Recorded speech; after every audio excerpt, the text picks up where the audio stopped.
ዓለም ክትጸልአኩም እያ ቁጥር 18 ዓለም እንተጸልአትኩም ናይ ቅድሚኩም ከም ጸላት ንፍለጡ ካብ ዓለም እንተትኾኑስ ዓለም ነቲ ናታ ዝኾነ ትፈትዎ እያ እሞ ፈትወትኩም ነይራ ኣነ ዳየ ካብ ዓለም ዝሓርኹኩም እምበር ካብ ዓለም ኣይኮንኩምን ስለዚ ዓለም ትጸልአትኩም እያ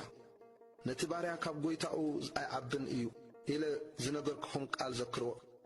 ንኣይ ሰጊጎምኒ እንተ ኮይኖም ንኣኻትኩም እውን ክሰግኹም እዮም ቃለይ ሓልዮም እንተ ኮይኖም ከዓ ቃልኩም እውን ክሕልው እዮም ግና ኸነቲ ዝልኣኸኒ ኣይፈልጥዎን እዮም እሞ ስለ ስመይ እዚ ኩሉ ክገብርኹም እዮም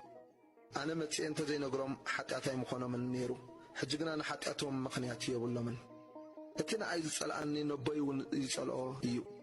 ካልእ ዘይገበሮ ግብሪ እንተ ዘይገብረሎም ሓጢኣት ኣይምኾኖምን ነይሩ